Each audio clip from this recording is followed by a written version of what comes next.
கர்த்தருடைய பரிசுத்த நாமத்துக்கு மகிமை உண்டாவதாக. Glory be to God's holy name. மத்தேயு எழுதின சுவிசேஷம் 16ஆம் அதிகாரம் 18ஆம் வசனத்தை ஒரு விசை வாசிக்கலாம். Let us once read Matthew's Gospel chapter 16 and verse 18. இந்த கல்லின் மேல் என் சபையை கட்டுவேன், பாதாளத்தின் வாசல்கள் அதை மேற்கொள்வதில்லை. Upon this rock will I build my church, and the gates of hell shall not prevail against it. வேதம் முழுவதையும் நாம் சுற்றி பார்த்தால் அதனுடைய சபைதான் முக்கியத்துவப்படுத்தப்பட்டிருப்பதை நாம் காணலாம். Going round the word of God, we can see how importance is all based on the church of God. பழைய ஏற்பாட்டிலும் சரி புதிய ஏற்பாட்டிலும் சரி அவர் தன்னுடைய சபையை குறித்து தான் மேன்மையாக பேசுகிறார். Be it in the Old Testament or New Testament, God speaks great concerning his church. ஏனென்றால் அவருடைய மனதில் அவருடைய சபை இருந்தது. Because his church was in his mind. இந்த இடத்துல அவர் சொல்லுகிறார், என் சபையை நான் கட்டுவேன், பாதாளத்தின் வாசல்கள் அதை மேற்கொள்வதில்லை. In this particular portion he says, upon this rock will I build my church, and the gates of hell shall not prevail சபைகளை பற்றி against. பல வசனங்களும் உண்டு, பல தீர்க்கதரிசன வசனங்களும் உண்டு. There are various verses and prophetical utterance about the church. நாம் அவைகளை இன்றைக்கு சிந்திக்க வேண்டியது நலமாயிருக்கும். And it is good we meditate on it today. சபை என்று சொன்னால் என்ன? ஏனென்றால் இன்னைக்கு உலகத்துல பலவிதமான ஜனங்கள் கூடுகிற இடத்துக்கு பேரெல்லாம் சபைகள் என்று அழைக்கப்படுகிறது. Today, gatherings of various people in fellowship like this is called the church. Therefore, we need to know what is the church. நீங்க பாத்தீங்கன்னா சாட்டனிக் சர்ச் எல்லாம் இன்னைக்கு வந்துருச்சு.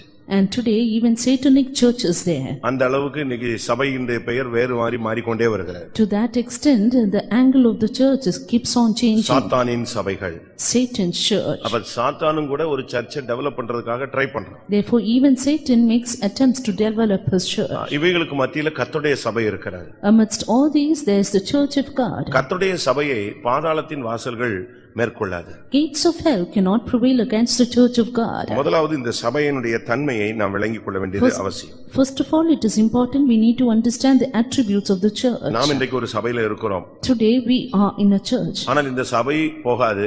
இந்த சபையில் உள்ளதான தெய்வீகமான ஜனங்கள் அவர்கள் பறந்து போவார்கள். But not the church, only the divine people of the church will fly away. அதை நாம் விளங்கிக் கொள்ள வேண்டியது அவசியம். It is very important we need to understand it.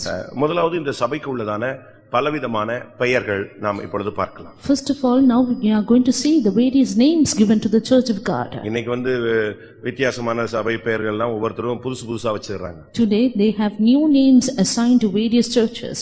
அப்படிதானே? அவங்களுக்கு எதெல்லாம் பிடிச்சிருக்கோ அந்த பேர்ல சர்ச் வச்சிருக்காங்க. And whatever the name they like, they keep it for their church. நமக்கு பிடிச்சிருக்குது, அதனால நம்ம எதை வச்சிருக்கோம்? The Pentecostal Mission. We have, and our church name is the Pentecostal Mission. இலங்கையில தொடங்குனதுனால இலங்கை பெந்தேகோஸ்தே சபையாக இருந்தது. Because it started in Ceylon, it was Ceylon Pentecostal Mission. பின்பு இலங்கையின் பெயர்ல பிரச்சனை வந்ததனால Pentecostal Mission, The Pentecostal Mission அப்படின்னா என்ன அர்த்தம்? And because there was a problem in that name, we changed it to the Pentecostal Mission. What does it mean?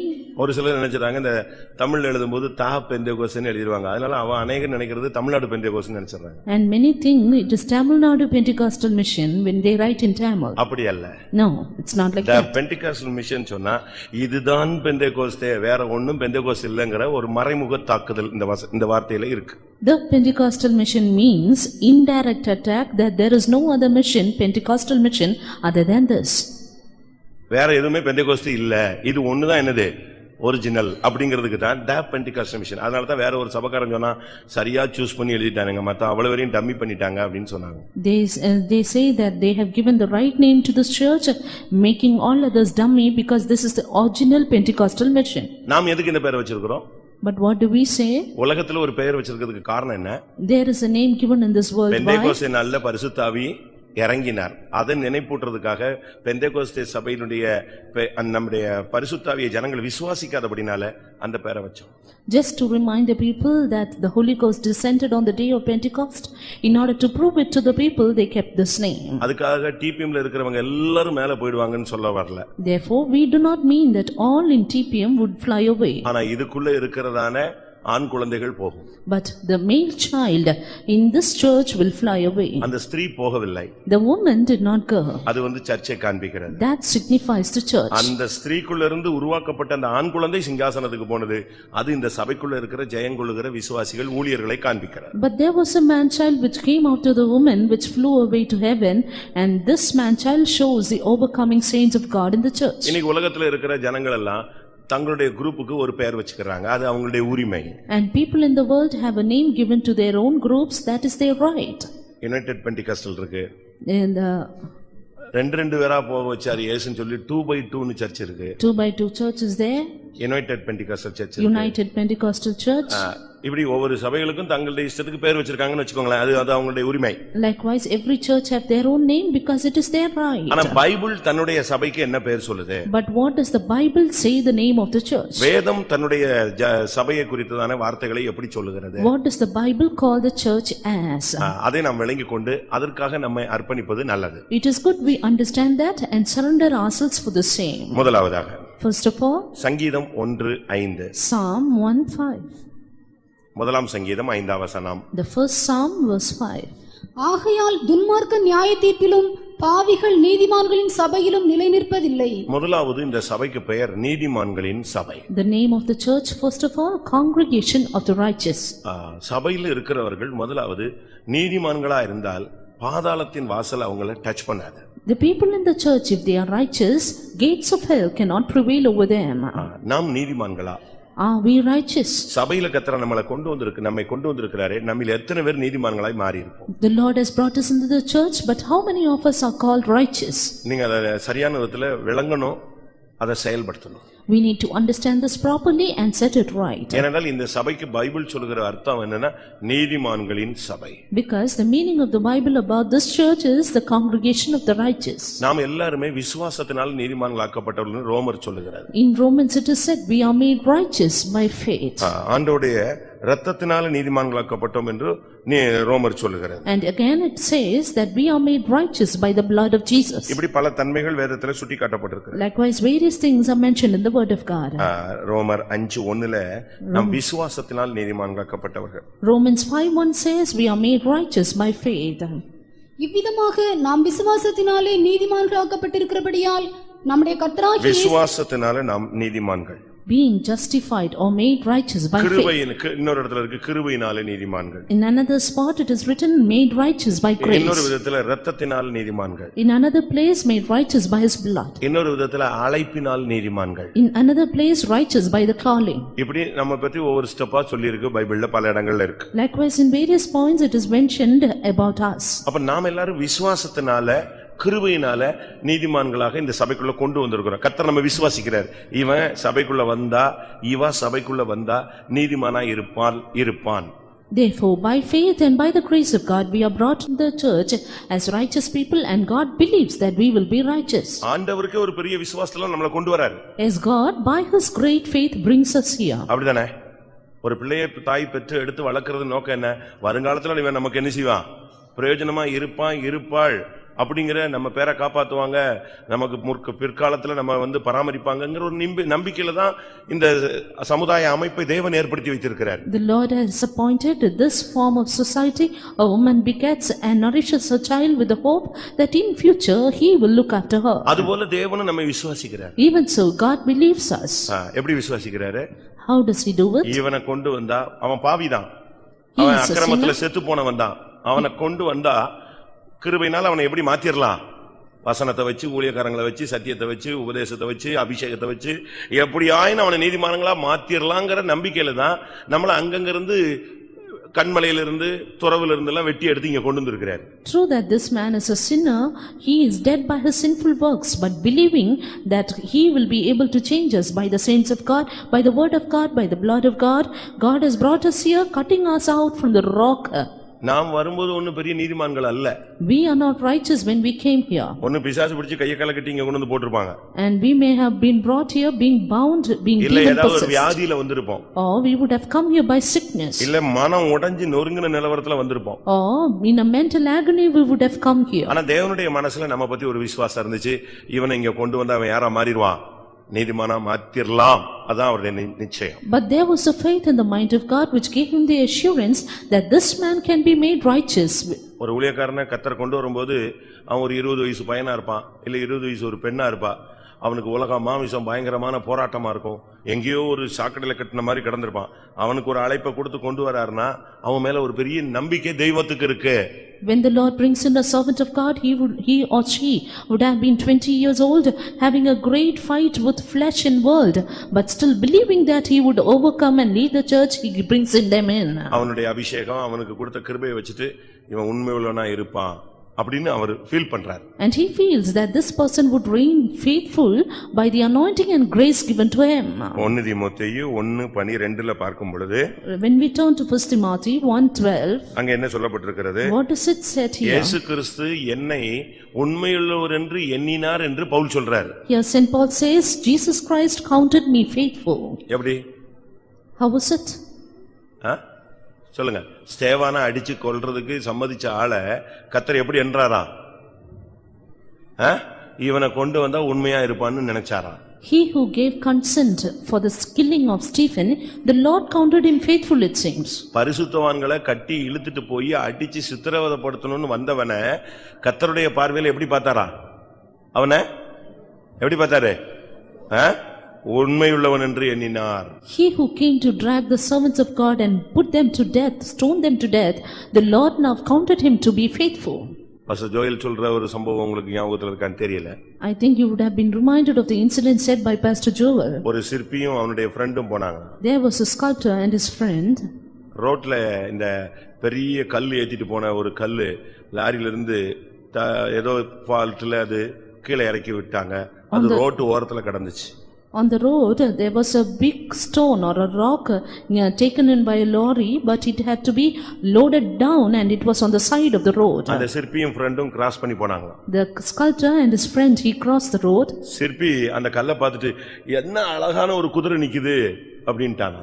When that sculptor looked into the rock, he said, "Look how beautiful that horse is." friend திரும்பி பார்த்துட்டு ஏய் கல்லை பார்த்துட்டு குதிரைங்கற என்னடா ஆச்சுன்னு சொன்னாங்க. The friend turned and said, "You look at the rock and say it is a horse. What happened?" அவங்க ரெண்டு பேரும் போயிட்டாங்க. Then both of them went. ஆனா இந்த சிற்பிக்கு போயிட்டு திரும்பி வந்துட்டாங்க. But this sculptor, he went and returned.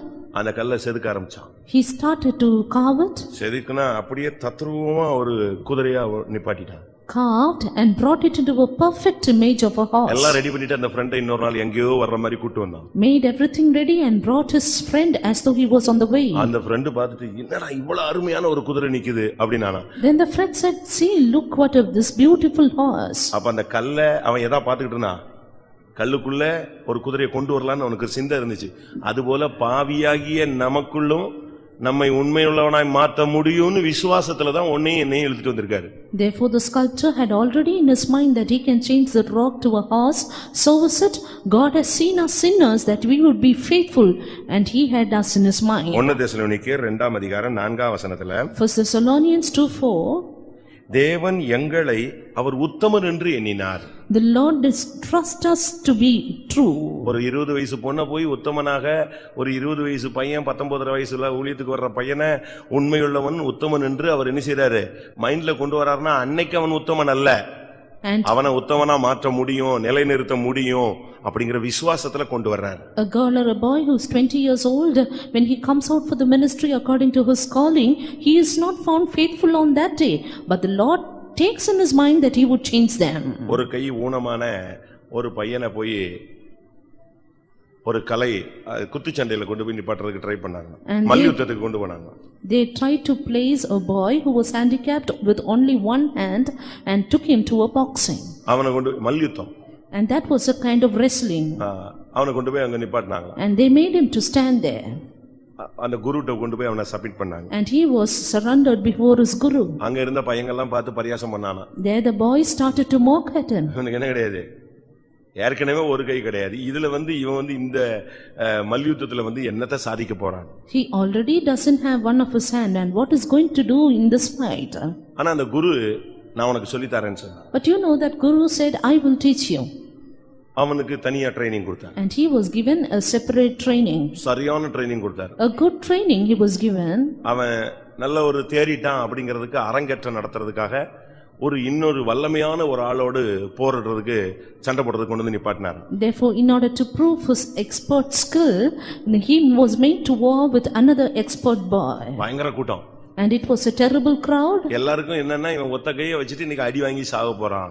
Everybody thought with his one hand he is going to get the ஏன்னா mercy. அவனால ஒண்ணே என்ன செய்ய முடியாது. ஏன்னா வந்து நிக்கிறவர் ரெண்டு கையில உள்ளவர் ரொம்ப ஸ்ட்ராங்கான பவர்ஃபுல் ஆளு வந்து மோதுறான். And this handicapped boy, he is going to die because the opposite person is so powerful and expert. இவனும் வந்து நின்னான். And this person came. கொஞ்ச நேரத்துல இந்த ஒத்த கையை வச்சு அவனை தட்டி கீழே தவிர்த்துட்டான். Within few minutes, this boy with one of his hand, he put him down. எல்லாருக்கும் ஒரே பரபரப்பு. என்னன்னா ஒரு டைம் கொடுத்து கூட அடிக்கல, ஒரு சில வினாடிகள்ல தட்டிட்டு வந்துட்டானேன்னு சொன்னோம். எல்லாருக்கும் ஆச்சரியம். These were the moments of great excitement and everybody was surprised to see that. கடைசில அந்த குரு சொன்னாராம், அந்த வல்லமையான ஆள்கிட்ட உள்ள வீக்னஸ் நான் இவனுக்கு சொல்லி கொடுத்திருந்தேன். இந்த ஒத்த கையை வச்சு இதை வச்சு இவனை சமாளின்னு சொன்னேன். அடிச்சிட்டான், கரெக்டா அடிச்சிட்டான். என்னுடைய டெக்னிக்கலை அவன் அப்படியே ஃபாலோ பண்ணிட்டான். Then finally that guru said it is because I taught this handicapped boy about the weakness of that powerful person and he did adapt them. எல்லாருடைய பார்வை ரெண்டு கையில இருந்துச்சு. ஆனா குருவுடைய பார்வை எதுல இருந்துச்சு? அந்த ஒரு கையில உள்ள இதை வச்சு டெக்னிக்கை வச்சு செயல்பட வச்சு ஜெயிக்க வச்சிட்டாரு. Everybody's eyes were fixed on that boy with two hands, but the guru's eyes were set upon this boy and he made him to prevail. அதுபோல So also உலக பிரகாரமாக ஆவிக்குரிய பிரகாரமாக எந்த தகுதியும் மேன்மையும் ஒண்ணுமில்லாத ஆளுங்களை தான் இப்ப பிடிச்சு கொண்டு இங்க உட்கார வச்சிருக்கிறாரு. இவங்களை வச்சே ஜெயிக்க வைக்கிறது தான் தேவனுடைய திட்டம்னு முதலாம் கொரிந்தியர் முதலாம் அதிகாரத்துல நமக்கு எல்லாருக்கும் தெரியும். As we know in 1 Corinthians chapter 1 it is written, all the people who were base, weak and who were rejected by others are being taken hold by the Lord Jesus Christ and brought them here. அது என்ன?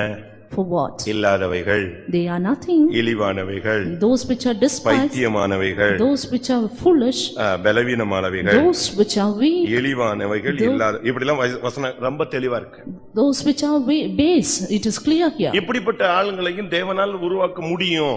The Lord can form such kind of people. இப்ப இன்னைக்கு உள்ள schools எல்லாம் பாருங்க, colleges எல்லாம் பாருங்க. You look at the schools and colleges ஒரு today. என்ட்ரன்ஸ் எக்ஸாம் வைப்பாங்க.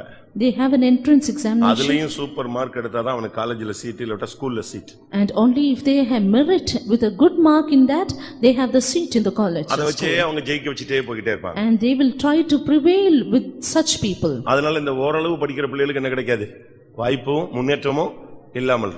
Therefore, average students will have less improvements and admissions. ஆனா ஒரு சில ஸ்கூல் ஒண்ணுமே இல்லாத பிள்ளைகளையும் யார மாத்திடுறாங்க? தேர்ந்தவர்களாக மாத்திடுறாங்க. But at the same time, you can see certain institutions which bring people or students who have nothing as though they are experts. அதுதான் correct. That is correct.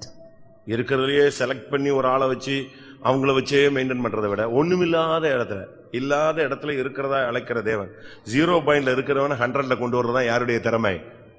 இந்த உபதேசத்தினுடைய திறமை. Our calling, our God is the one who calleth things out of nothing, and the expertness of this doctrine is making the people who are nothing to become sent persons.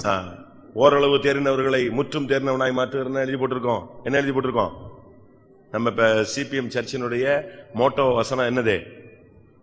இதுதான், எந்த மனிதனையும் கிறிஸ்து இயேசுவுக்குள் தேர்ந்தவனாய் நிறுத்துவது. The motto of our CPM church is to present every man perfect before Christ Jesus. அவன் வரும்போது விபச்சாரக்காரனா வருவான். He may come in as an adulterer.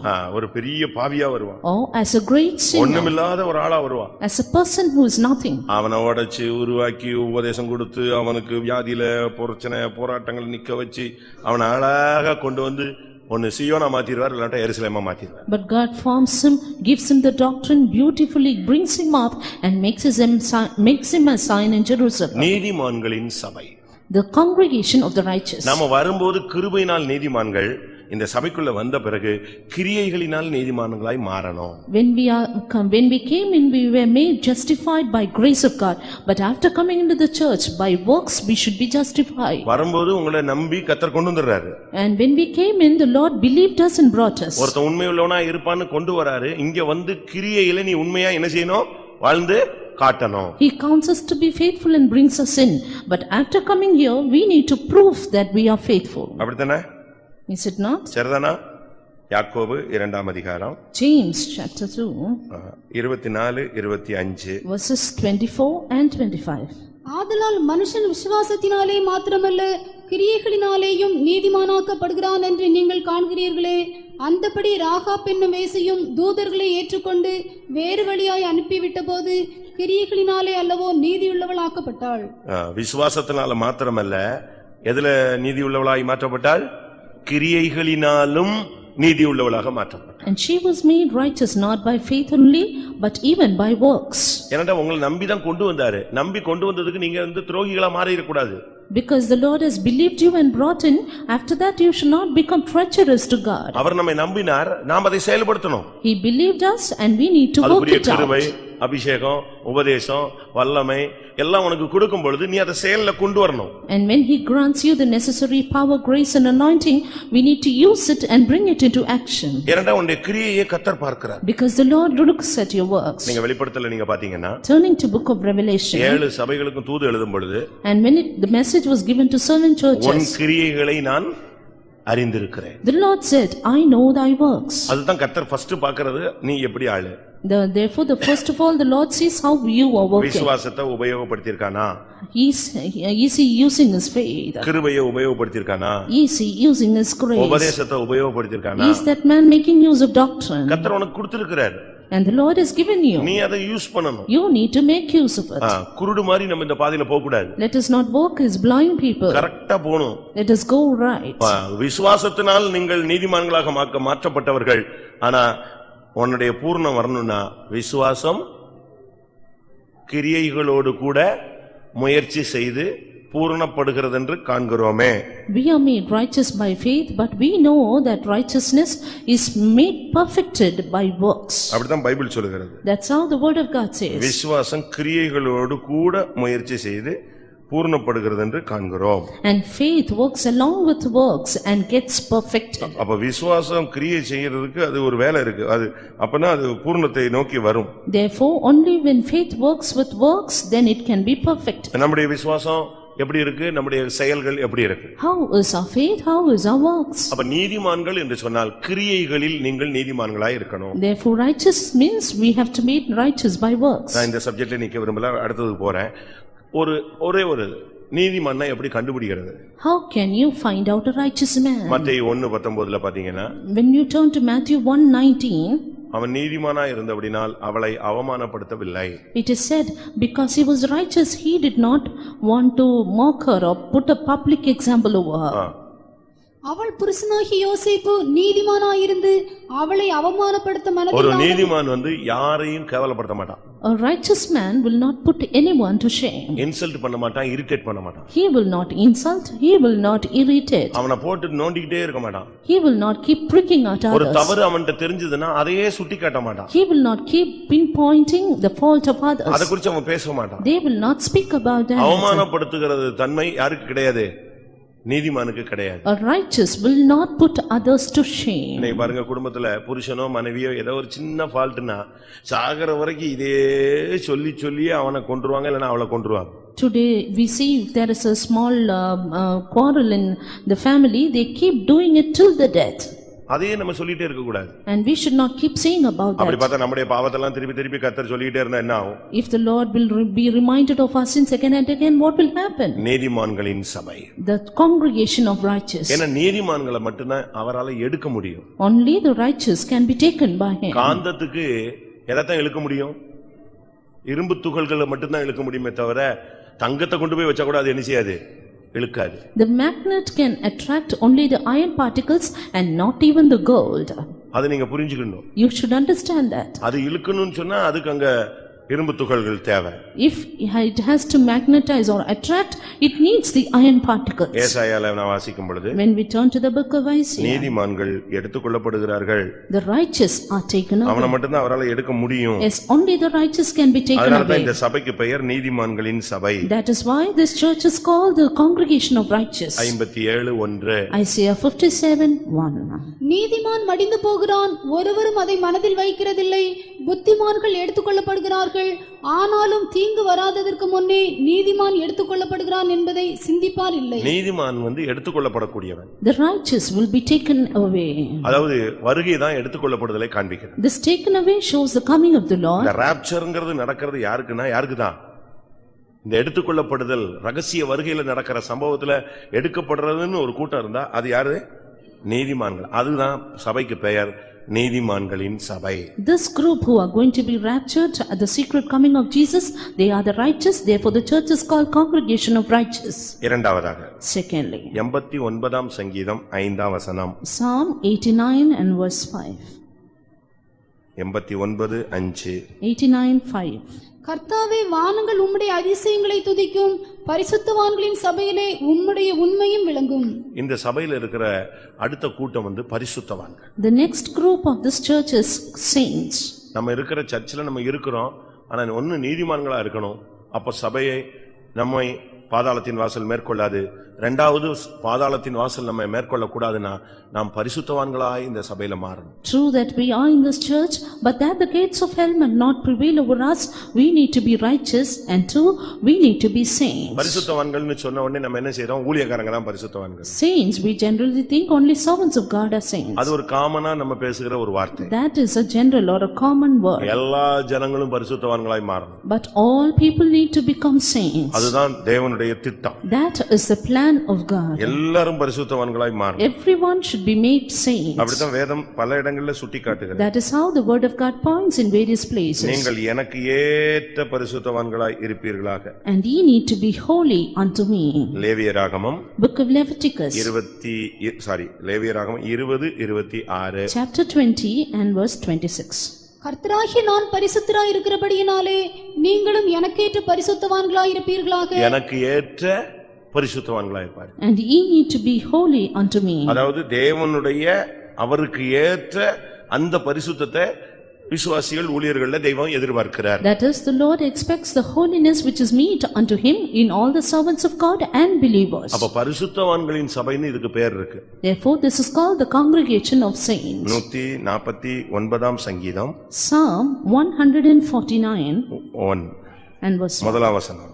Verse 1. அல்லேலூயா, கர்த்தருக்கு புதுப்பாட்டை பாடுங்கள், பரிசுத்தவான்களின் சபையிலே அவருடைய துதி விளங்குவதாக. அப்ப தேவனுடைய சபை பரிசுத்தவான்களின் சபை. Therefore the church of God is the congregation of saints. சபையில ஒருத்தன் பரிசுத்தவானா இருந்தான்னா அவனை பாதாளத்தின் வாசல் மேற்கொள்ளாது. If a man is saint in the church, hell, gates of hell cannot prevail over நீங்க him. புதிய ஏற்பாட்டு சபைகளுக்கு நிருபங்களை பவுல் இல்லாவிட்டால் பேதுரு இல்லாவிட்டால் யாக்கோபு இவங்கெல்லாம் எழுதும்போது நீங்க பாத்தீங்கன்னா அந்த வார்த்தையிலே ஸ்டார்டிங்லயே அந்த சபையினுடைய நிலவரம் என்னங்கறத கரெக்ட்டா எழுதிருப்பாங்க. When St. Paul, St. Peter and James writes their epistle, they point out this word saints.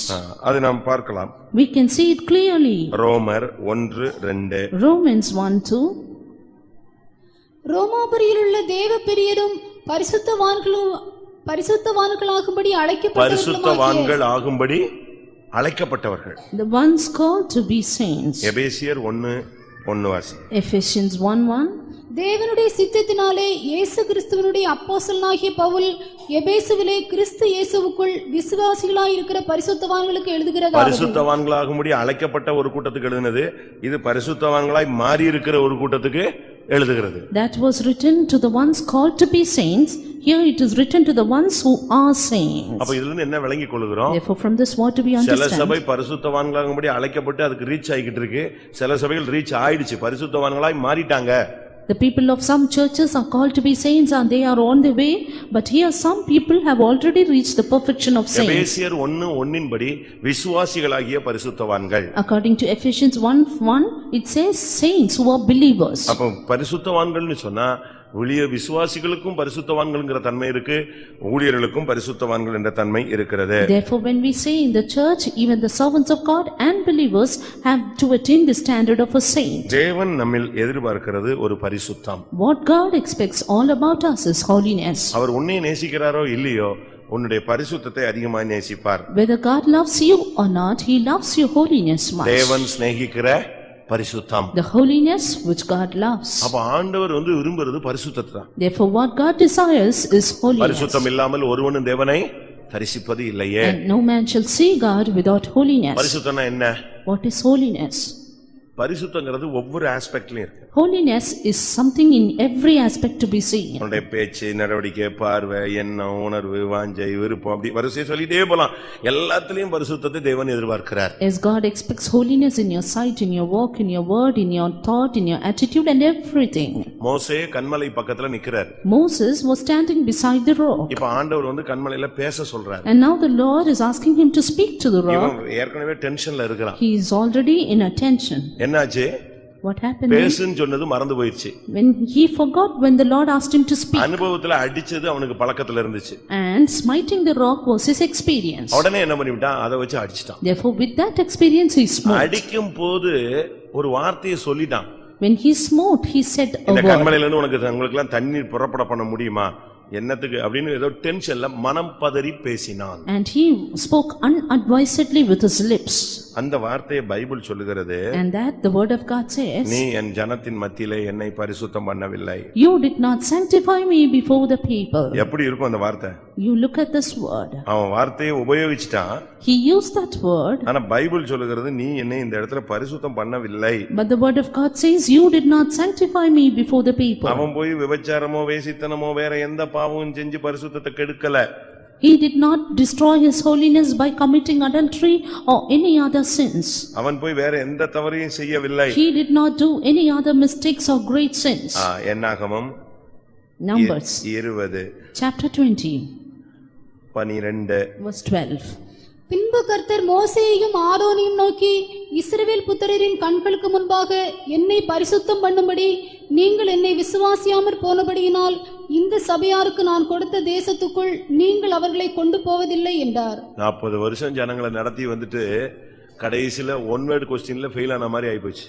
Leading the people for 40 long years in one word question, now he had to fail. Negative mark ஆயிருச்சு. And he had a negative marks. இருக்கிற எவ்வளவு mark என்ன செஞ்சிருச்சு? மொத்தமா அடிச்சிட்டு கர்த்தர் உடனே சொல்லிட்டாரு, நீ என்னை பரிசுத்தம் பண்ணல, ஜனங்க மத்தியில நீ வந்து வித்தியாசமா ஒரு மாதிரி டைரக்ஷன் பண்ணிட்ட, ஆனா அப்படினால நீ என்னை பரிசுத்தம் பண்ணாதனால நீ இந்த ஜனத்தை எங்க கொண்டு போக முடியாது? கானானுக்குள் கொண்டு போக முடியாது. The Lord erased all his score till then, and he said, because you did not sanctify me before the people, you cannot gain entry into Canaan. நீங்க என்னவோ பரிசுத்தம் சொன்னா ஏதோ பொண்ணுகிட்ட பேசுறது, பையன்கிட்ட பேசுறது, பாவம் செய்யறது, விபச்சாரம், வேசித்தனம், அப்படித்தான் பரிசுத்தம் கெட்டு போயிடலாம் நினைக்க கூடாது. Don't think that we will profane our holiness by talking to a girl or boy or things like that. வீட்லயோ குடும்பத்திலயோ வேலையிலயோ ஊழியத்திலயோ வார்த்தையை கொஞ்சம் டிஃபரெண்டா பண்ணி அவிசுவாசமான வார்த்தைகளை யூஸ் பண்ணி நீங்க வாட்டுக்கு பதறி பேசிட்டீங்கன்னாலே எது போயிருச்சு? பரிசுத்தம் போயிடும். But be it at your home or your work spot or in church, if you speak unadvisedly with your lips, a little change in your words of unbelief, everything is gone. ஜனங்கள் அவனுடைய ஆவியை விசனப்படுத்தினதினால் அவன் மனம் பதறி பேசினான். தேவன் அவன் மேல் கோபம் கொண்டு கானானை பிடுங்கி விட்டார். He spoke unadvisedly with his lips because the people irritated him, and finally he had to lose his entry into Canaan. சபைக்குள்ள இருக்கிற ஜனங்கள் பரிசுத்தவான்களின் சபையாய் இருக்க வேண்டும். The people in the church should be in the congregation of saints. தேவனுடைய பரிசுத்தங்கிறது அது வந்து ஒரு பெரிய ஹை குவாலிட்டி, அது ரொம்ப டாப் மோஸ்டா எதிர்பார்க்கிறது. The holiness of God is something of a very high standard. அந்த ஸ்டாண்டர்டுக்கு நம்ம வரணும். Yes, we need to reach that அந்த standard. லெவலுக்கு நீங்க வர்றது உங்களுக்கு தெரியும். And you will know how you attain to that level. கொஞ்சமா இதுல பிராக்டீஸ் எடுக்கணும். Little by little put it into practice. வசனத்துக்கு ஒப்பு கொடுக்கணும். Surrendering to the word. இயேசுவின் இரத்தத்தினால் உள்ள விடுதலைக்கு ஒப்பு கொடுக்கணும். And surrendering to the deliverance by the அபிஷேகத்தில் உள்ள blood. பரிசுத்தத்துக்கு இடம் கொடுக்கணும். And deliverance by the anointing of the Holy உபதேசத்தில் Ghost. இருக்கிற பரிசுத்தத்துக்கு இடம் கொடுக்கணும். And even sanctification of the word of இது God. வந்து கண்டினியூவா நடக்கிற ஒரு தன்மை. These things are to be happening in a continuous process. இது வந்து ஒரு நாள் process கிடையாது. This is not one day process. நீங்க படிச்சு பாத்தீங்கன்னா If you read it. Esther ராஜாவுக்கு முன்னால வந்து நிறுத்துறதுக்கு முன்னால நம்மள மாதிரி 7 சுத்திரி போட்டு அட்டெண்ட் பண்ணான்னு நினைக்கிறீங்களா? And do you think Esther attended 7-day sanctification meeting because before standing before the king? எத்தனை நாள்? How many days? என்னது? 2-6 மாசம். 2-6 மாசம். 6 மாசம்னு ஒரு 6 மாசம் இல்ல. It was double the 6 months. வேணா வாசிச்சு பாருங்க. You go through the word of God. Esther 2:12. Esther chapter 2 and verse 12. ஒவ்வொரு பெண்ணும் 6 மாதம் வெள்ளை போல தைலத்தினாலும் 6 மாதம் சுகந்த வர்க்கங்களினாலும். போதுமா? என்னது? 6 மாசம் ஒரு டைப், அடுத்த 6 மாசம் ஒரு டைப். இதையும் தாண்டி போய் நின்னா அங்க செலக்ஷன் ஆகணும். அப்படி நூத்துக்கணக்கான பெண்கள், ஆயிரக்கணக்கான பெண்கள் சுத்திரிச்சு வந்து நின்னாலும் யாருக்கு தான் சான்ஸ் கிடைச்சது? அதுலயும் என் புறாவோ என் உத்தமியோ ஒருத்திதான். See, she had 6 months of one type sanctification and 6 months of another type, and among hundreds and thousands, my thou, my undefiled, is but one. இது எதை காண்பிக்கிறது? What does this show? இந்த சுத்திகரிப்புங்கிறது ஒரு வருஷம் அல்ல, உன் வாழ்நாள்லாம் நடந்துகிட்டே இருக்கணும். This sanctification is not for one day, but it is to be taken all the days of your இப்ப நீங்க life. எல்லாம் உட்கார்ந்திருக்கீங்க. You are all seated here. உங்க பாடியில ஒரு சுத்திகரிப்பு நடந்துகிட்டே இருக்கு. And there is a sanctification going on among நீ you. சிரிக்கலாம், தூங்கலாம், சண்டை போடலாம், அடிக்கலாம், நிக்கலாம், ஓடலாம், எல்லாம் செய்யலாம். ஆனா தேவனுடைய அமைப்புல இந்த சரீரத்துல என்ன இருக்கு? ஒரு டயாலிசிஸ் நடந்துகிட்டே இருக்கு, சுத்திகரிப்பு. You may laugh, you may walk, you may do many things, but in this body given by God, there is a dialysis process going on. நடந்துட்டு இருக்கா இல்லையா? Is it not? நடக்கலன்னு சொன்னா கால் வீங்கிடும், கிட்னி ப்ராப்ளம் வீங்க, அதுக்கு பிறகு மூங்கம் வீங்கிரும், கொஞ்ச நாள்ல செத்துடுவீங்க. If not, your legs get swollen, then you will have kidney problem. Within few days, you will be to death. அப்படிதானே? கரெக்டா நான் சொல்றது? ஒரு இரத்த சுத்திகரிப்பு தேவனுடைய கிருபையினால எல்லா மனுஷனுக்குள்ளே நெஞ்சிட்டு இருக்கு.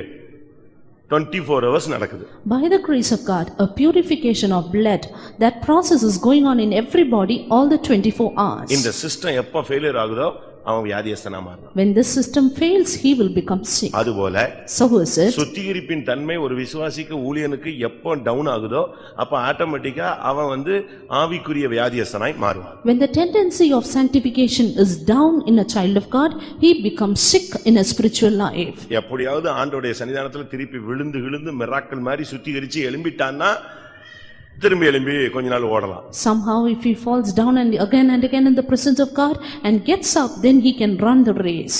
இரண்டாவது இந்த சபையினுடைய பெயர் பரிசுத்தவான்களின் சபை. Secondly, the church is called Congregation of Saints. சர்ச்சுக்குள்ள இருந்துகிட்டு இஷ்டத்துக்கு விளையாடலாம்னு நினைக்க கூடாது, இஷ்டத்துக்கு நடக்கலாம்னு நினைக்க கூடாது. தேவனுடைய டார்கெட் ஒன்னு நீ நீதிமானா மாறணும், இரண்டாவது நீ பரிசுத்தவானாய் மாறணும். Don't think you can play and walk as you like in the church, but all God's target is one, you have to become righteous, two, a saint. இங்க வந்துகிட்டு சிரிச்சுக்கிட்டு, இங்க விளையாண்டுக்கிட்டு, இங்க லெட்டர் கொடுத்துட்டு, இங்க வந்துகிட்டு அவளை கூப்பிட்டுட்டு இவனை கூப்பிட்டுக்கிட்டு அப்படி இந்த இஷ்டத்துக்குலாம் விளையாண்டீங்கன்னா ஒரு டைம் வரும்போது அப்படியே அவாய்ட் பண்ணிடுவாரு, ஒதுக்கிடுவாரு. அதுக்கு பிறகு நீங்க எண்ணப்படாமல் போய்விடுவீர்கள். If you live according to your whims and fancies in this church, then finally one day you will be cut out, or you will not be counted in this congregation. அதனால இது பரிசுத்தவான்களின் சபை. That is why this is the congregation of the saints. அப்போ பரிசுத்தவான்களின் சபை அது எங்கேயோ இருக்குல்ல, நாம் தான் அப்படி மாற வேண்டியது அவசியம். And it is needed that we have to change like that. மூன்றாவதாக, Thirdly, செம்மையானவர்களின் சபை. the congregation of the good ones. சங்கீதத்தில் நாம் பார்க்கும் பொழுது When we look into the book of Psalm, 111:1 பாருங்க. Psalm 111 and verse 1.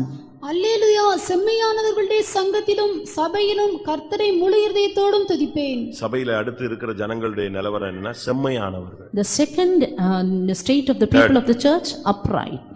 மூன்றாவது அனுபவம் செம்மையானவருடைய சங்கம் இல்லாவிட்டா செம்மையானவருடைய சபை. Third experience, assembly or congregation of the upright. தேவன் இதை எதிர்பார்க்கிறார். God expects it. தேவனுடைய சபையில இருக்கிற ஜனங்கள் செம்மையானவர்களா இருக்கணும். The people of God in the church need to be upright. இல்லாவிட்டா ரொம்ப கஷ்டம். Else it is difficult. நாம் சபைக்குள்ள இருந்துகிட்டு குழப்பவாதிகளாக, பிரிவினைவாதிகளாக, போராட்டம் உள்ளவர்களாக நாம் இருக்கக்கூடாது. Being in the church, we should not be quarrelsome or creating divisions and confusions. நாம் என்னடால் இது சபையினுடைய பெயர் செம்மையானவருடைய சபை. Because the name of the church is Congregation of the Upright. செம்மை என்பது இருதய சம்பந்தப்பட்ட ஒரு வார்த்தை. Uprightness is a word related to the heart. இருதயத்தில் சுத்தத்தை காண்பிக்கிற ஒரு தன்மை. It is an aspect which shows the purity of one's heart. நாம் அப்படிப்பட்ட ஒரு தெய்வீக தன்மைக்கு நம்மை கொண்டு வர வேண்டும். And we need to bring us up to that divine nature. நம்முடைய ஜனங்கள் செம்மையானவர்களாய் மாற வேண்டும். Our people should become upright. இன்னைக்கு எத்தனை பேர் செம்மையானவர்களாய் மாறி இருக்கோம்? How many of us are made upright today? இருதயத்தில் செம்மை நமக்கு தேவை. We need uprightness in heart. செம்மையானவர்களை எப்படி கண்டுபிடிக்கலாம்? How can you find the upright ones? செம்மையானவர்கள் துதிப்பார்கள். The upright will praise God. செம்மையானவர்கள் கர்த்தரை துதிப்பார்கள். The upright will praise God. துதித்தல் செம்மையானவர்களுக்கு தகும். Yes, praise is comely to the upright. அப்படினு ஒரு வசனம் இருக்கு. There's a verse that shows that. செம்மையானவர்களுக்கு தான் துதித்தல் தகும். Yes, praise is comely to the upright. எல்லாருக்கும் அந்த எக்ஸ்பீரியன்ஸ் இருக்காது. And many will not have that experience. நம்மில் எத்தனை பேர் செம்மையானவர்களாக இருக்கிறோம்? How many of us are upright? இருதயத்தில் செம்மையானவர்களுக்கு மட்டும்தான் ரதத்துல ஏறதுக்கு சான்ஸ் கிடைக்கும். Only the people who are upright in heart will have the opportunity to go in the chariot. யெகூ ரதத்துல வர்றான். Jehu was on his chariot. யெகூ ரதத்துல வரும் பொழுது ஒரு ஆளை அனுப்பி சமாதானமா அப்படின்னு கேட்டான். When he was coming up in his chariot, he sent a person to say, "Is everything peaceable?" அவன் சொன்னா சமாதானத்தை பத்தி உனக்கு என்ன பேச்சு, வேலையை பாருன்னு சொல்லிட்டு போயிட்டான். And then he said, "What peace for you? You go to your own way." அடுத்து ஒரு ஆள் வர்றான். Thirdly, another person comes. ரேகாபின் குமாரனாகிய யோனதாபை அவன் சந்தித்தான். And he met with Jonadab, the son of Rechab. வாசியுங்கள் 2 ராஜாக்கள் 10ஆம் அதிகாரம் 15ஆம் வசனம். 2 Kings 10:15. அவன் அவ்விடம் விட்டு புறப்பட்ட போது தனக்கு எதிர்ப்பட்ட ரேகாபின் குமாரனாகிய யோனதாபை சந்தித்து அவனை உபசரித்து, என் இருதயம் உன் இருதயத்தோட செம்மையாய் இருக்கிறது போல உன் இருதயமும் செம்மையாய் இருக்கிறதா என்று கேட்டான். அதற்கு யோனதாப் அப்படியே இருக்கிறது என்றான். அப்படி இருக்கிறதானால் உன் கையை தா என்று சொன்னான்.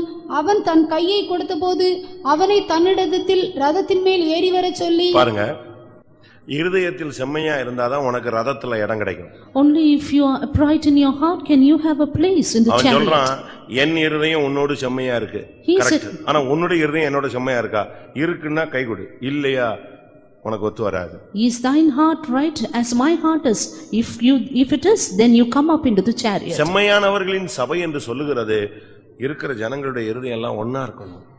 Assembly of the upright has all the hearts of the people united together. புருஷன் இந்த சைடுல போறது, மனைவி இந்த சைடுல போறது, பிள்ளை இந்த சைடுல போய் ஒவ்வொரு டைரக்ஷன்ல இருந்தா அது குடும்பம் இல்ல.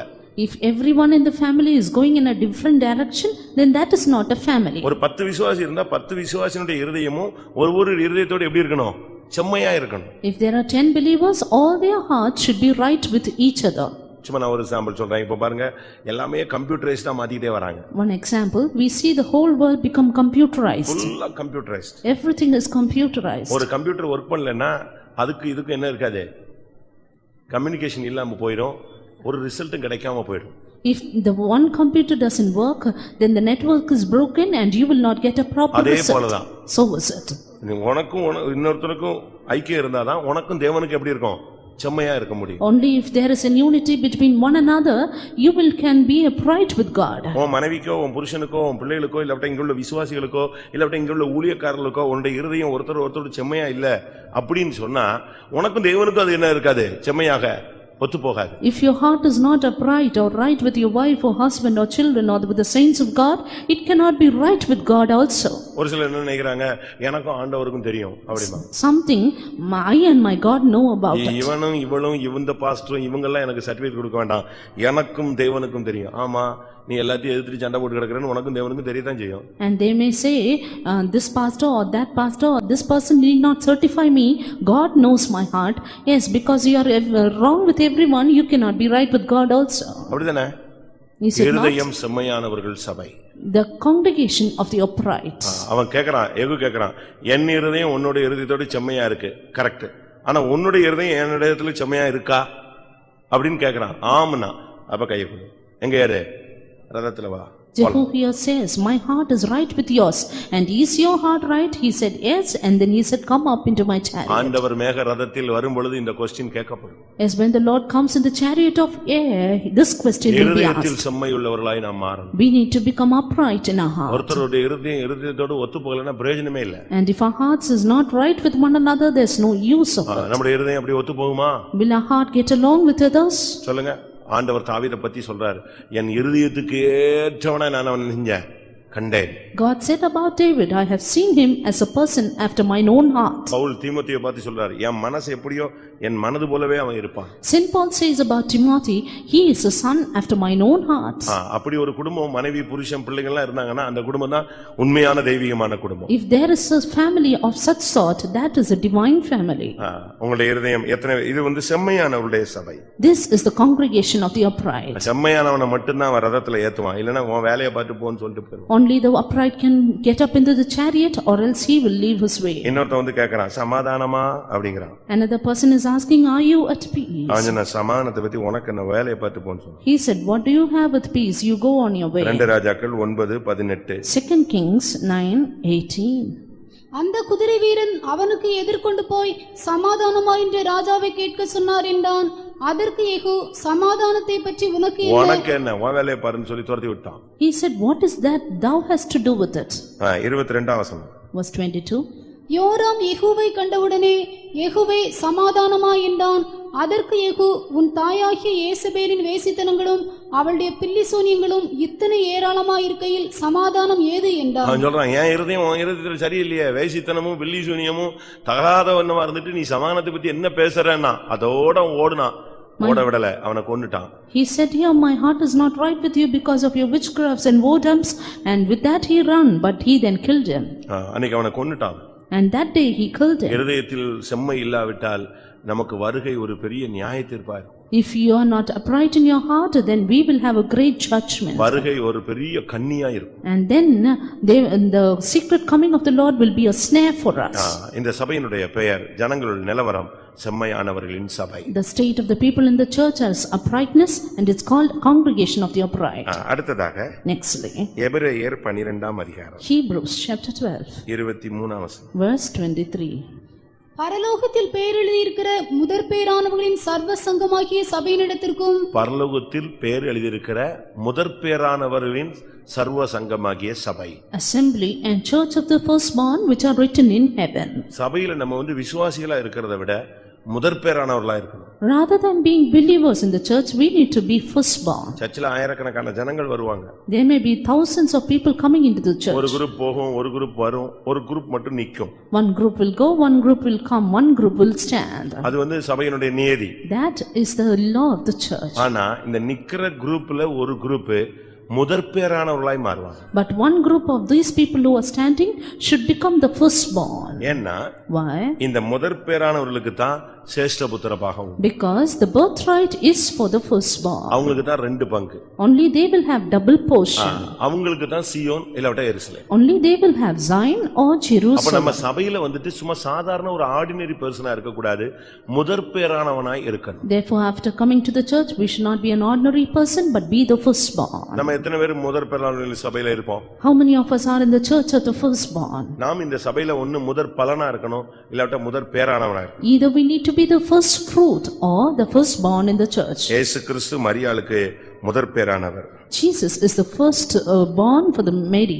தேவனுக்கு அவர் முதற் பேரானவர். For God he is firstborn. நம்மில் எத்தனை பேர் முதற் பேரானவர்களா இருக்கிறோம்? How many of us are firstborn? இன்னைக்கு अनेक தேவனுடைய ஜனங்கள் சும்மா ஏதோ ஒரு சப்ஸ்கிரைபர் மாதிரி இருக்காங்க. Today many people of God are just like subscribers in the church. சபையில வந்து தசமபாகம் கொடுக்கிற, காணிக்கை கொடுக்கிற ஒரு சந்தாதாரரா நம்ம இருக்க கூடாது. Just because giving tithes and offerings, we should not be a subscriber in the church. ஒருத்தர் புதுசா நம்ம சபைக்கு வந்தாரு. One person newly came to our நான் உங்க church. சபையில சேரலாம்னு நினைக்கிறேன். He said, I want to join your church. சேர்ந்துக்கோங்கன்னு சொன்னேன். I said, okay then. சேர்ந்துக்கோங்க. Okay, you join. என்ன எழுதி கொடுத்து சேரணும்னு கேட்டாரு. And he asked, what should I write and give? இது ஒண்ணும் பாண்ட் சிஸ்டம் கிடையாது, நீ சும்மா வந்துட்டு போனாலே சேர்ந்த மாதிரி தான். This is not bond system, simply coming and going itself is like அப்ப நான் that. எவ்வளவு சந்தா கொடுக்கணும்னு. Then how much subscription should be given? அந்த சந்தாதாரரும் இது கிடையாது. And even that subscription is என்ன not here. செய்யறதுன்னாரு. Then what should I do? நீ முதல்ல வந்து சத்தியத்தை கேளு. First of all, hear the truth. அதுக்கு பிறகு இந்த சத்தியத்துல நடக்கிறதுக்கு ட்ரை பண்ணு. And then try to walk in the truth. அதுக்கு பிறகு உனக்கு இதுல என்ன இருக்குன்னு உனக்கு பிடி கிடைக்கும். And then you will have the hold as to what is here. அதுக்கு பிறகு நீ வா. And then you come. வந்த உடனே அவனை பிடிச்சு உள்ள முக்கி விட்டுற கூடாது. Soon after you come here, we should not immerse you down. அவன் சாதாரண கோலியா வந்த பிறகு திருப்பி அவனை முக்கி விட்டுட்டீன்னா நனஞ்ச கோலியா மாறி உதறிட்டு நிப்பான். He being an ordinary hen, if you immerse him into the by means of the water, then he will become a hen which is dragon. அது waste. Then that is waste. சபைக்குள்ள இருந்தா நீங்கள் ஒரு முதற் பலனாய் முதற் பேரானவர்களாய் இருக்கணும். If you are in the church, you need to be a firstborn, first fruit also. ரோமர் 16 அதிகாரம். Romans chapter 16. 5ஆம் வசனத்தை நீங்கள் பாருங்க. And verse 5. அவர்களுடைய வீட்டிலே கூடி வருகிற சபையை வாழ்த்துங்கள். அகாயாவிலே கிறிஸ்துவுக்கு முதற்பலனாகிய என் பிரியமான எப்பெண்ணத்தை வாழ்த்துங்கள். முதற் பலன்களாக ஒரு கூட்டம் ஜனங்கள் இருந்தார்கள். There was a group of people who were first fruits. 1 கொரிந்தியர் 16:15 பார்க்கும் பொழுது 1 Corinthians 15. 16 and 15. சகோதரரே, ஸ்தேவானுடைய வீட்டார் ஆகாயா நாட்டிலே முதற்பலனானவர்கள் என்றும் முதற்பலனானவர்கள் First fruits. இவங்களை எப்படி கண்டுபிடிக்கிறது? How can you point them out? செம்மையானவனை கண்டுபிடிக்கணும்னா இருதயத்துல இருந்து கண்டுபிடிக்கலாம். To see the upright, you can notice from their heart. இந்த முதற்பேரானவர்களை எப்படி கண்டுபிடிக்கிறது? But how can you notice this firstborn? அவங்க வித்தியாசமா இருப்பாங்க. They will be different. அவங்களுடைய ஊழியம் வித்தியாசமா இருக்கும். Their ministry will be different. அவங்களுடைய விசுவாச ஜீவியம் வித்தியாசமா Their இருக்கும். faith life will be different. அவங்க பரிசுத்தவான்களோட க்ளோஸா நிப்பாங்க. They will be very close with the saints. மறுபடியும் அந்த வசனம் வாசிங்க. Reading again. 1 கொரிந்தியர் 16:15. 1 Corinthians 16:15. சகோதரரே, ஸ்தேவானுடைய வீட்டார் ஆகாயா நாட்டிலே முதற்பலனானவர்கள் என்றும் பரிசுத்தவான்களுக்கு ஊழியம் செய்யும்படிக்கு தங்களை ஒப்புவித்திருக்கிறார்கள் என்றும் அறிந்திருக்கிறீர்களே. அவங்களை கண்டுபிடிக்கணும்னா பரிசுத்தவான்களோட நிப்பாங்க. To find them out, you can see them standing with the saints. ஊழியக்காரரோடு இணைஞ்சு நிக்கிறது தான் இந்த முதற்பேரானவருடைய வேலை. Standing along with the servants of God is the work of the firstborn. அவங்களுக்கு நிச்சயமா ஒரு மகிமையில ஒரு இடத்தை கர்த்தர் அந்த சர்வ சங்கமாகிய சபையில இணைந்ததுனால அவங்களுக்கு சேஷ்ட புத்திர பாகம் ரெட்டிப்பான பங்கு நேர்த்தியான இடத்துல அவங்களுக்கு பங்கு கிடைக்கும். And because they are joined with this church of the firstborn, surely they will have a double portion, a goodly heritage. நம்முடைய ஜீவியம் எப்படி இருக்கு? How is our life? சபைக்குள்ள வந்தோம் ஏதோ பேருக்கு ஒரு விசுவாசியா இருந்துட்டு போனோம்னு இருக்க கூடாது. இந்த சபையில நீங்கள் முதற் பலன்களாக முதற் பேரானவர்களாக நிற்கணும். We should not be a nominal believer because we are come into the church, but we need to be the first fruits of firstborn. முதற் பேரானவருடைய சபை. The church of the firstborn. அடுத்ததாக Nextly, ஆண்டவருடைய சுய இரத்தத்தினால் சம்பாதிக்கப்பட்ட சபை. the church purchased by God's own blood. அப்போஸ்தலர் 20:28. Acts 20:28. ஆகையால் உங்களை குறித்தும் தேவன் தம்முடைய சுய இரத்தத்தினாலே சம்பாதித்துக் கொண்ட தமது சபையை மேய்ப்பதற்கு பரிசுத்த ஆவி உங்களை கண்காணிகளாக வைத்த மந்தை முழுவதையும் குறித்தும் எச்சரிக்கையாயிருங்கள். இந்த சபை இயேசு கிறிஸ்து சம்பாதிக்கும் போது எப்படி சம்பாதிச்சாரு? When Jesus எப்படி purchased, சம்பாதிச்சது? ரத்தத்தினால சுய ரத்தத்தினால சம்பாதித்த சபை. Jesus purchased this church by his own blood. யாக்கோபு ஒரு இடத்துல சொல்றாரு, James in one place says, யோசேப்புக்கு ஒரு பங்கு கொடுக்கிறாரு.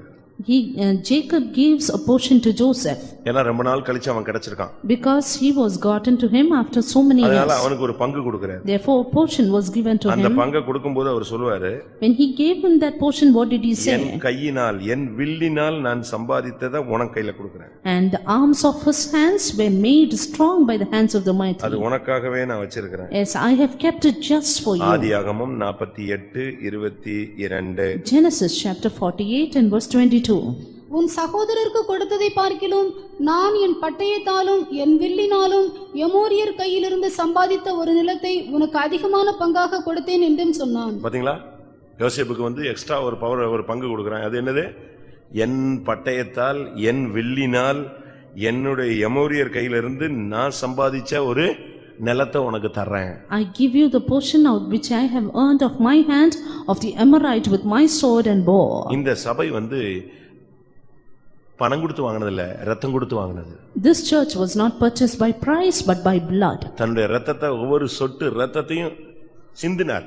Jesus shed every drop of his blood. அந்த விலாவில குத்தும் பொழுது ரத்தம் கடைசில ரத்தம் இல்ல. அதனால அடுத்து என்ன வந்துருச்சு? தண்ணீர் வந்து விட்டது. When they pierced his side, all his blood was gone and then finally water came out. அதனால இது ஏன் சபை உன் சபைன்னு சொல்றதுக்கு என்ன கிடையாது? உரிமை கிடையாது. Therefore we have no right to say this is my church or your church. ஒரு சபையில ஒரு ஆள் குழப்பம் பண்ணிட்டாரு. One man created a confusion in the church. நான் அவரை கொஞ்சம் டைட் பண்ணேன். I tightened him then. உடனே அவர் சொன்னாரு, 13 வருஷமா இந்த சபையில இருக்கிறேன், இதுவரைக்கும் ஒருத்தரும் என்னைய கேட்டதில்ல, நீ என்ன என் சபையில என்னையவே கொஸ்டின் பண்றாங்க. Then he said, so long I am in this church and nobody questioned me, now you are questioning me being in my church. நான் சொன்னேன், ஓ சபையா? Then I said, is it your யார் church? சொன்னது ஓ சபைன்னு? Who said it? 13 வருஷம் இருக்கிறேன், நீ போன வருஷம் தான் வந்திருக்கிற இந்த சபைக்கு டிரான்ஸ்ஃபர் ஆயின. And he said, I am here for 13 years and you came last year to this church. ஓ சபைக்கு ஊழியம் செய்யறதுக்கு நான் ஜிப்பா போட்டு வரல, எங்க அம்மா அப்பா விட்டுட்டு வரல, எல்லாத்தையும் விட்டுட்டு வரல. இது கர்த்தருடைய சபை, அதுக்காக தான் நான் இறங்கி வந்திருக்கேன். I have not forsaken everything to work in your church, but this is the church of God, I have come up for the same. இல்ல இது எங்க சபை. And he said, no, this is my church. கர்த்தர் எங்களோடு இருக்கிறார். The Lord is with us. அப்படி ரோட்ல கத்துறான். And he is shouting in the road. ரோட்ல கத்தி நான் சொன்னேன், கர்த்தர் உன்னோட இருக்கிறாரா என்னோட இருக்கிறாரான்னு செக் பண்ணலாம். And then I said, let us prove God is with whom, with you or me. Challenge பண்ணலாம். I challenged him. பார்க்கலாம். Let us see. ஓ பார்க்கலாம். You go on your way and we'll see. திருப்பி என் கூட இருக்கிறாங்கிறத நிரூபிச்சாரு. And then I proved that he is with me. நிரூபிச்சுதான் ஆகணும், அவருடைய சபை இல்லையா? Because this is the church of God. தங்கத்தை உரசி பார்த்தா அது எத்தனை கேரட்டுங்கிறத கண்டுபிடிச்சு ஆகணும்ல. And then you have to find out how many carats gold it is. அதுபோல நம்முடைய சபை இல்ல, உங்களுடைய சபை இல்ல, யாருடைய சபை? இயேசு ரத்தம் சிந்தி சம்பாதிச்ச சபையில உட்கார்ந்திருக்கிறோம் நம்ம. So is it not my church or your church, but we are sitting in this church purchased by Jesus' own blood. அது நம்ம விளங்கிக் கொள்ளணும். We need to understand. சில பேரண்ட்ஸ் பாருங்க, ரொம்ப கஷ்டப்பட்டு சம்பாதிச்சு முன்னேறி வந்திருப்பாங்க. ஒரு பிள்ளை வருவான், அவன் ஒரே நல்ல எல்லாத்தையும் சுத்தமா காலி பண்ணிட்டு உட்கார்ந்துருவான். ஐயோ நான் இவ்வளவு நாளும் நான், ஒருத்தர் சொன்னாரு, குருவி சேர்த்தது போல சேர்த்ததை ஒரே நல்ல காலி பண்ணிட்டாங்க. And one person said, all that I gathered as a sparrow, he wasted it in a day. அப்படி காரணம் என்னன்னா, அந்த தகப்பனுடைய வேதனை அவனுக்கு என்ன செய்யல, மண்டையில ஏறல.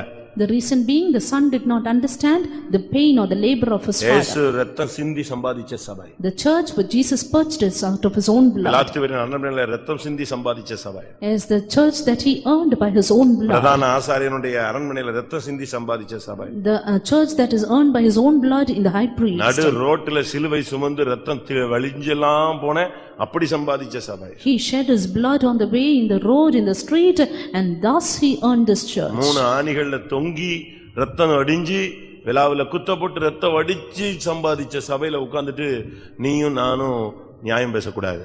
You and me sitting in this church with Jesus purchased by his own blood hanging in 3 nails and being pierced on his side, we should not justify ourselves. அதை நம்ம நல்லா விளங்கிக் கொள்ளணும். We need to understand this well. இந்த சபை கன்மலையின் வெடிப்புல உள்ள சபைன்னு சொல்லுவாங்க. This is a church which is in the cleft of the rock. இயேசுவின் காயங்களால உருவாக்கப்பட்ட ஒரு சபை. A church formed by the wounds of Jesus. அதனால நம்ம இதுல உட்கார்ந்துகிட்டு நம்ம தெய்வீகத்துக்கு புறம்பா செயல்படக்கூடாது. Therefore, being seated here, we should not work against divinity. சுய இரத்தத்தினால் சம்பாதிக்கப்பட்ட சபையை குறித்து ரொம்ப கவனமா இருக்கணும். We need to be very careful with this church earned by his own blood. இன்னைக்கு பிள்ளைகளுக்கு பெற்றோருடைய கஷ்டம் தெரியாது.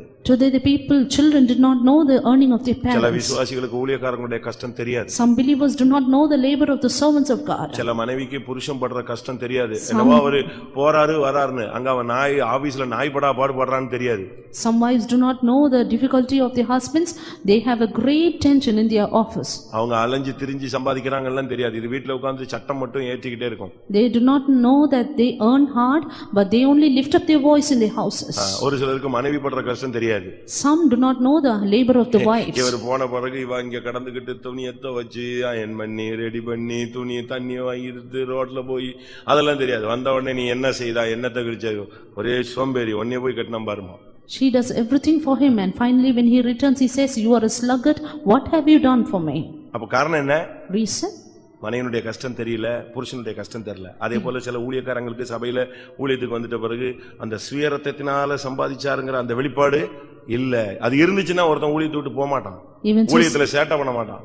Some servants of God do not understand this. This is a church purchased by the blood of Jesus. Therefore they are at leisure and finally leave this church. இந்த இடத்தை வாங்கும்போது எவ்வளவு கஷ்டப்பட்டாங்கன்னு வாங்கும்போது இருந்தவங்களுக்கும் வாங்கும்போது அடிபட்டவனுக்கு தான் விஷயம் தெரியும். மற்றவனுக்கு பரவாயில்லையே பெரிய சபையா இருக்க, எப்படியோ வாங்கிட்டாங்க அப்படிமா. Only the people who were here at this time when they purchased this land know with what great difficulty they got this land. ஆனா இதனுடைய சரித்திரம் ஒன்னு இருக்கு. But there is a great history behind. அதுபோல தான். Even so. இயேசுவின் ரத்தம் ரோட்ல அந்த கொல்கத்தா மலையில சிந்தின ரத்தத்துல சம்பாதிக்கப்பட்ட சபை. This is a church purchased by the blood of Jesus which was shed at Golgotha. அதனால தான் 74ஆம் சங்கீதத்துல சொல்லிருக்கு, பூர்வதத்திலே நீர் சம்பாதித்த சபைன்னு சொல்லிருக்கு. That is why in Psalm 74 it is said, a church which were purchased in the ancient. 74:2. நீர் பூர்வ காலத்தில் சம்பாதித்த உமது சபையையும் நீர் மீட்டுக்கொண்ட உமது சுதந்திரமான கோத்திரத்தையும் நீர் வாசமாயிருந்த சீயோன் பர்வதத்தையும் நினைத்தருளும். எவ்வளவு தெளிவா இருக்கு பாருங்க. இது ஒரு தீர்க்க தரிசனம். அப்பமே நீர் கஷ்டப்பட்டு சம்பாதிச்சு உம்முடைய சிந்தையில இந்த சபைக்காக ஜீவனை கொடுத்தீர். ஆரம்பத்திலேயே ஏதேன் தோட்டத்திலேயே அவர் இப்படித்தான் இருந்தாரு. ஒரு ஆட்டுக்குட்டி அடிக்கப்பட்டது மனுஷனுக்காக. அதுக்கு முன்னாலேயே உலக தோட்டத்துக்கு முன்னாலேயே அவர் அடிக்கப்பட்ட வண்ணமா இருந்த ஆட்டுக்குட்டி. அப்படி ரத்தம் சிந்தி சம்பாதிச்ச சபைய விட்டுருவாரா? Right in the Garden of Eden, the lamb was slain, and even before the foundation of the world, that lamb of God was slain. And will he leave this church which is purchased of old? ரொம்ப கவனமா நம்ம இருக்க வேண்டிய Let காலம். us be very careful about இதுக்குள்ள this. இருந்துகிட்டு நீ வந்து வம்பு பண்ண கூடாது. Being here, you should not create confusion. ரத்தத்துக்குள்ள உட்கார்ந்துட்டு நீ வந்து பரியாசம் பண்ண கூடாது. Being in this blood, you should not mock at it. நீ சபைக்குள்ள இருக்கறன்னா இயேசுவின் ரத்தத்துக்குள்ள இருக்கறன்னு அர்த்தம். If you are in the church, it means you are in the blood of Jesus. எபேசியர் 4 அதிகாரம் 12 வசனம். Again, verse 12 of Ephesians chapter 4. எபேசியர் 4:12. Ephesians 4:12.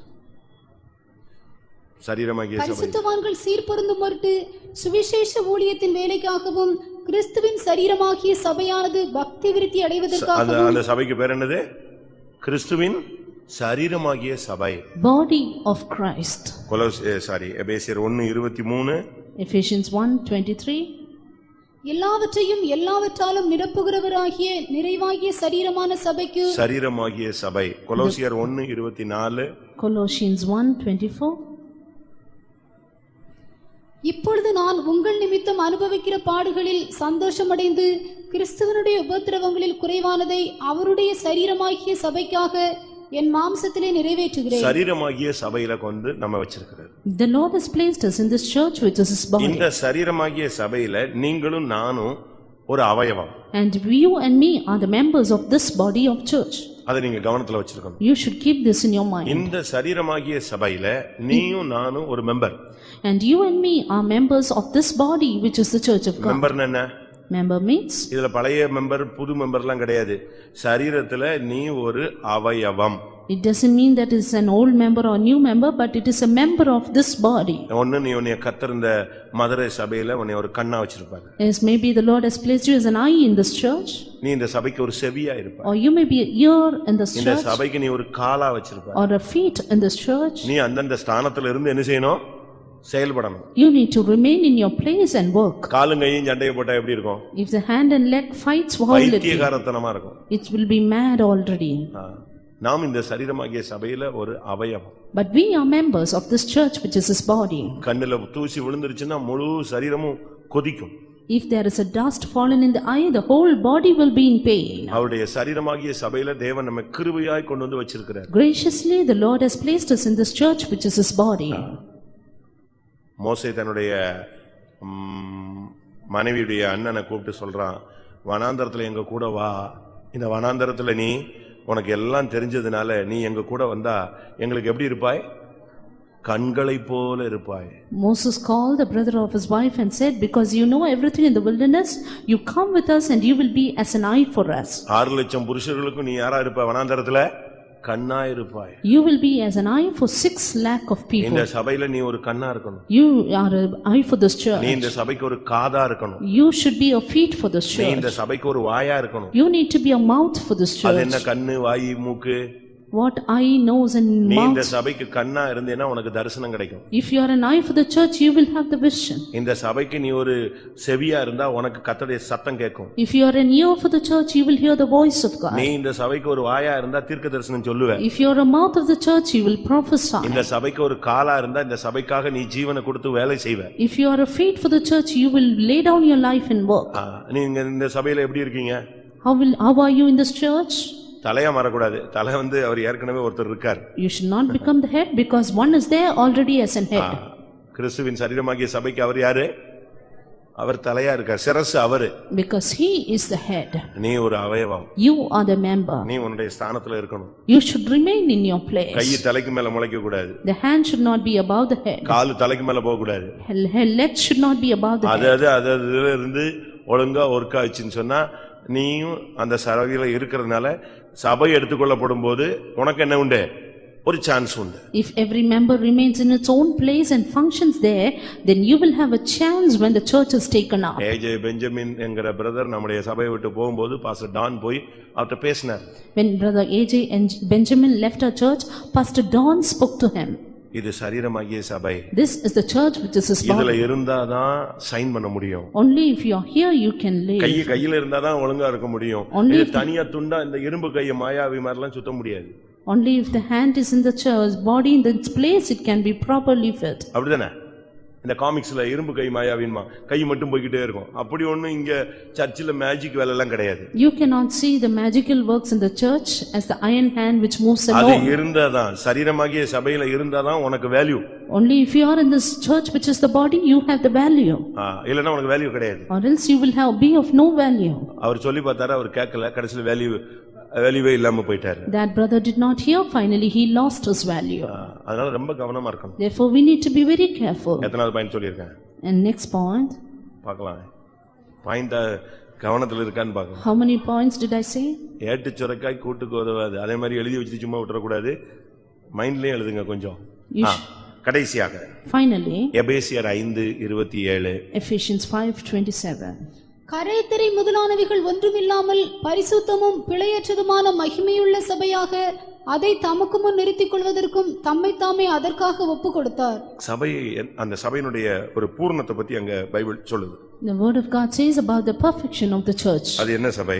What church is it? கரை திரை பிழை இல்லாத ஒரு சபை. The glorious church having no spot or wrinkle or any அது such. பரிசுத்தமும் மகிமையும் உள்ள ஒரு சபை. It's a church holy and glorious. கரை திரை பிழை மூன்றும் இல்லைன்னா is equal to பரிசுத்தமும் மகிமையும் உள்ள ஒரு சபை. If there is no spot or wrinkle or blemish, it is equal to the church being holy and glorious. இது ஒரு தனி சப்ஜெக்ட். இதுல போனா இன்னும் 2 மணி நேரம் போய்டும். This is a subject alone, and it will take 2 hours இந்த also. சபை மகிமை உள்ள சபை. This church is a glorious church.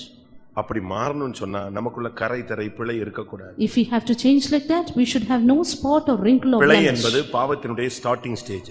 And blemish is the beginning of sin. கரை திரை என்பது அதனுடைய வளர்ச்சி பூரணத்தை பாவத்தினுடைய பூரணத்தை காண்பிக்கிறது. Spot and wrinkle shows the perfection of sin. தன் பிழைகளை உணர்கிறவன் யார்?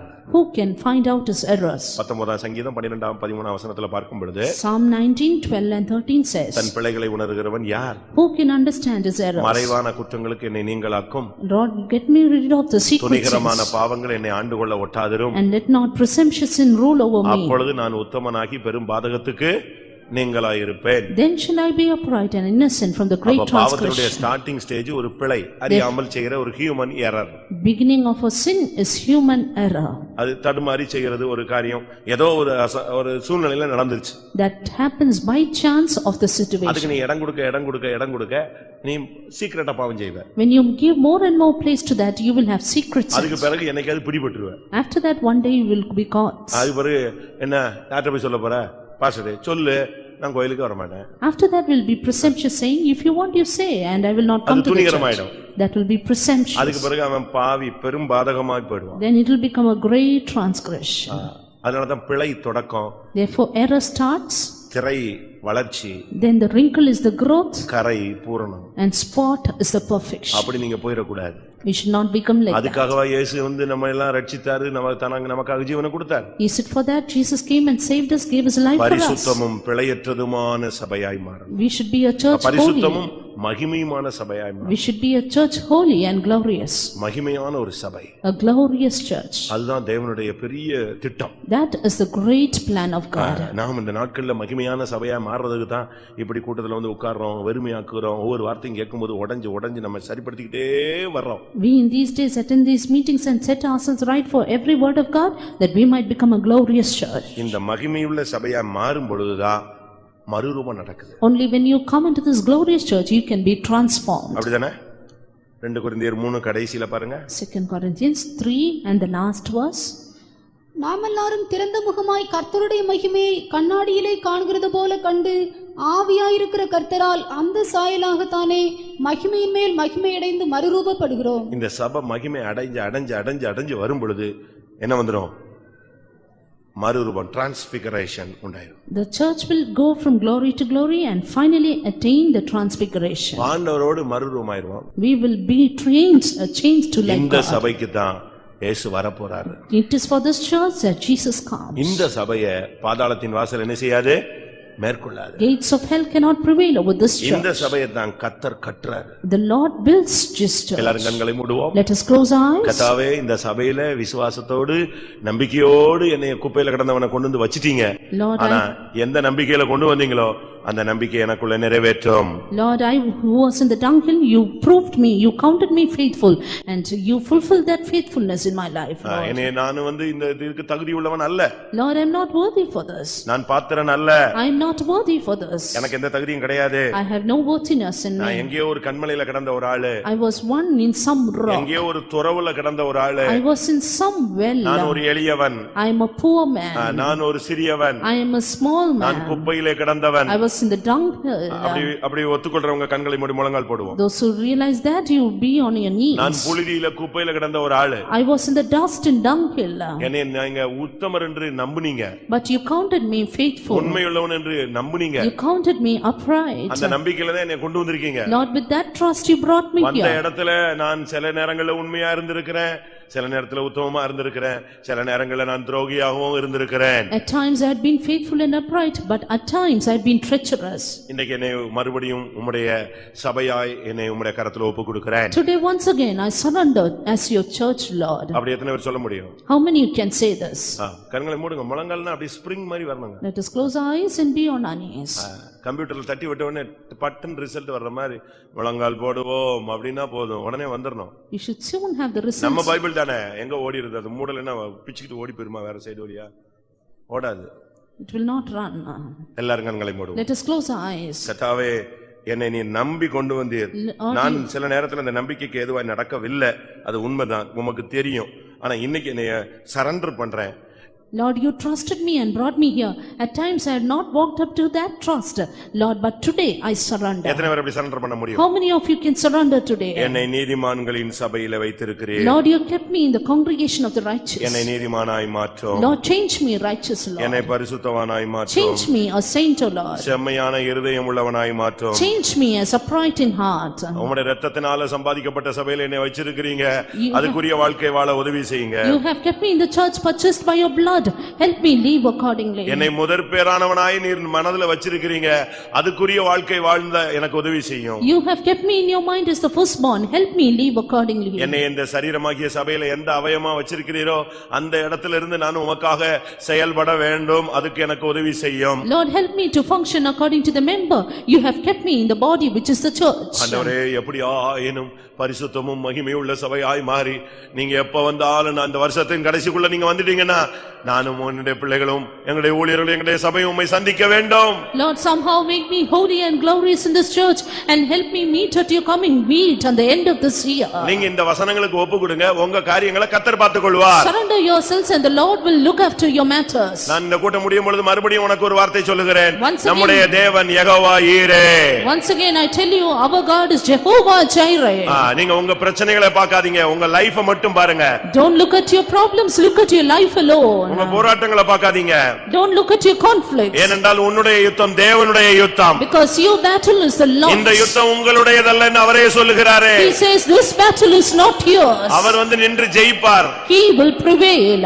ஆண்டவரே, என்னை நீதிமானாய் மாற்றும். Lord, make me righteous. என்னை பரிசுத்தவானாய் மாற்றும். Make me a saint, என்னை Lord. செம்மையானவனாய் மாற்றும். Change me upright, என்னை Lord. முதற் பேரானவனாய் மாற்றும். Make me a firstborn, Lord. உம்முடைய இரத்தத்தினால் சம்பாதிக்கப்பட்ட சபையிலே என்னை வைத்துக் கொள்ளும். Keep me in the church purchased by your blood. உன்னுடைய சரீரமாகிய சபையிலே என்னை அவயவமாய் செயல்படுத்தும். Lord, may function me as a member in your body. மகிமையுள்ளவனாய் என்னை உருவாக்கும். Make me, form me glorious, O Lord. இந்த வசனங்களுக்கு என்னை ஒப்பு கொடுக்கிறேன். Surrender myself to this truth. இந்த வசனத்தினுடைய வல்லமை எனக்குள் வரட்டும். Let the power of this word enter into me. இந்த வசனத்தினுடைய ஜீவன் கிரியை செய்யட்டும். Let the life of this word work in me. நான் நீர் வரும்பொழுது உம்மை பார்க்க வேண்டும். When you come, I should behold you. ஆமென். சபையை பாதாளத்தின் வாசல் மேற்கொள்வதில்லை. Gates of the hell shall not prevail over the church. சபையை கட்டுவேன் என்று சொன்னீரே. Lord, you said you build the என்னை church. கட்டி எழுப்பும் ஆண்டவரே. Build me up, O Lord. ஹalleluya, ஹalleluya. ஹலபகரபனா ஷஹதுமா ஹலியங்கர